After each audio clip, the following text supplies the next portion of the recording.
Assalomu alaykum, Baraka Turk kanali obunachilari, hammangizga xayrli kun. Kuningiz xayrli va barakali bo'lsin.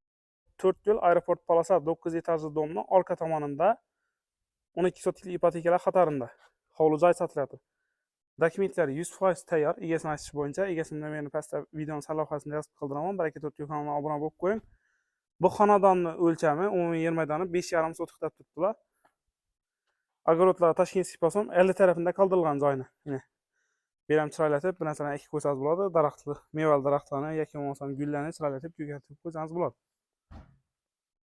Sayashkilarni ajoyib quydirilgan, remontlari zo'r, ishlar ham remontlangan.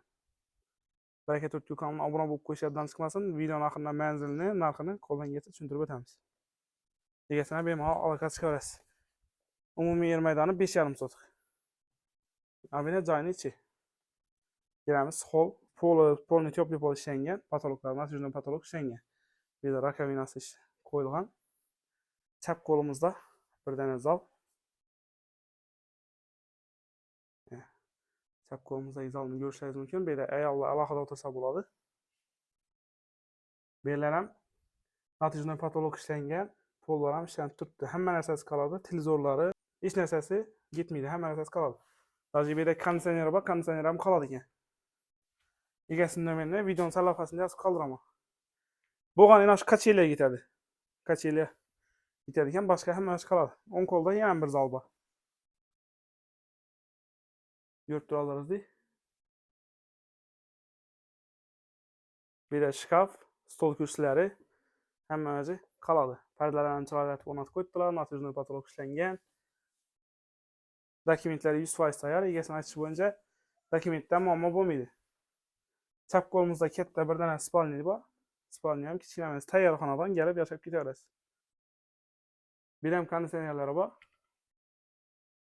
Konditsioner o'rnatilib turibdi. Gaz, svet, suvdan muammo yo'q, maktab dissat yaqin. Bu yerda bir dona detskiy komnata bor. Bolalarning dars tayyorlaydigan shkafi. Hamma narsasi qoladi ekan. Faqat shu kacheliyani olib ketadilar. Bu yerda yana bir xona bor. $4. Bu ham chiroylatib ishlangan. Bu yerda oshxona. Oshxonada холодильник ham qoladi, kuxniy mebel qoladi, gaz plita qoladi, hech narsa ketmaydi.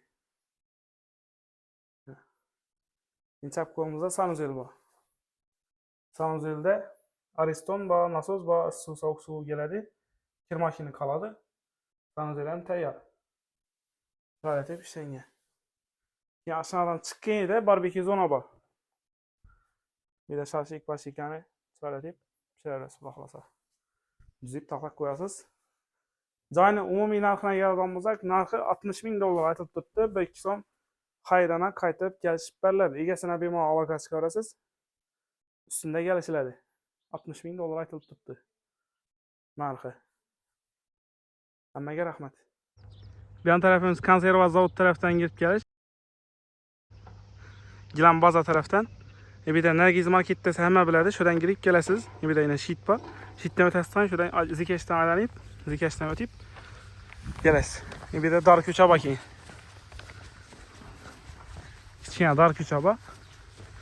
Yana shu joyni kapitalidan kirib borasiz. Shu doğru borib urlasdan chap aylanasiz. Yana shu ko'chaga aylanib turib kirib kelasiz, taxminan 50 metr, 100 metr. Yana shu demir darvoza, korичневый svet. Yana shu joy sotiladi.